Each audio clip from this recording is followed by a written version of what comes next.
کچھ عبادتیں بڑی عظیم ہوا کرتی ہیں، انہی عبادتوں میں ایک بڑا عظیم عمل اور روزہ رکھنا ہے۔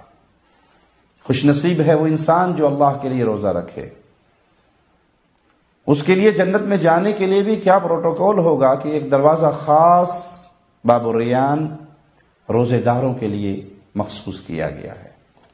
صحیح بخاری و مسلم میں پیارے نبی جناب محمد الرسول اللہ صلی اللہ علیہ وسلم کا فرمان سیدنا ابو ہریرہ سے روایت ہے، صحیح بخاری میں 7492 حدیث نمبر ہے۔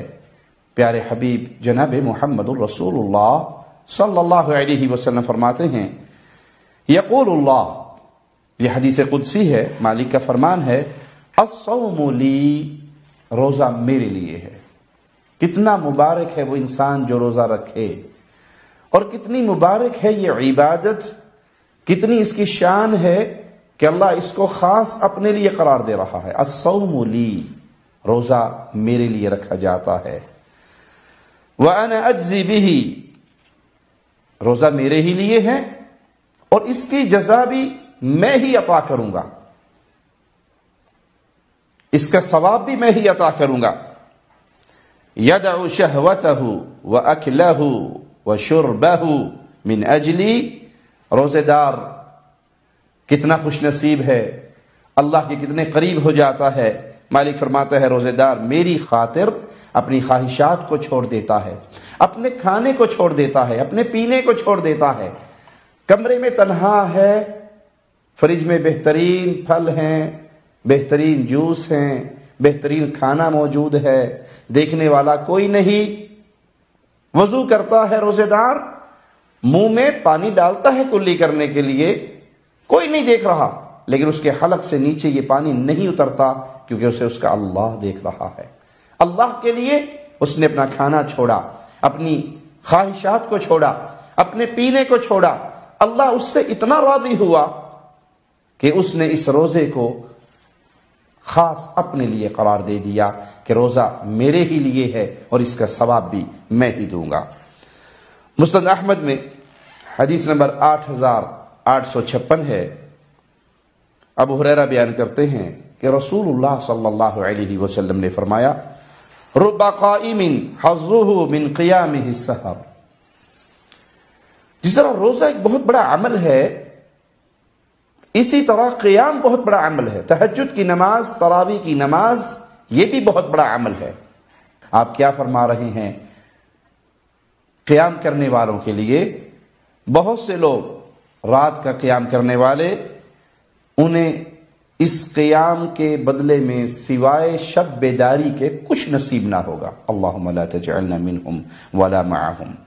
ورب صائم حظہ من صیامہ الجوع، اور کتنے روزے دار ہیں جو روزہ تو رکھیں گے لیکن باوجود روزہ رکھنے کے سوائے بھوک کے انہیں کچھ نصیب نہ ہوگا۔ کیا معنی؟ ہر قیام کرنے والے کو اس کے قیام کا، اس کی تراویح کا، اس کی تہجد کا ثواب نہیں ملے گا، اسی طرح ہر روزے دار کو روزہ رکھنے کا بھی ثواب نہیں ملے گا۔ اگر اس نے یہ کھانا پینا چھوڑا صرف اس لیے کہ اللہ راضی ہو جائے تو الصوم لی، بہت مبارکباد کا مستحق ہے۔ لیکن اگر لوگوں کو دکھلاوے کے لیے روزہ رکھا، شہرت، چرچے اور ریاکاری کے لیے روزہ رکھا، کسی اور کو خوش کرنے کے لیے روزہ رکھا، تو ریاکاری داخل ہونے سے یہ روزہ برباد ہو جائے گا۔ جو شرک اصغر ہے، ریاکاری شرک اصغر ہے، یہ روزے میں داخل ہو جائے تو روزہ برباد ہو جائے گا۔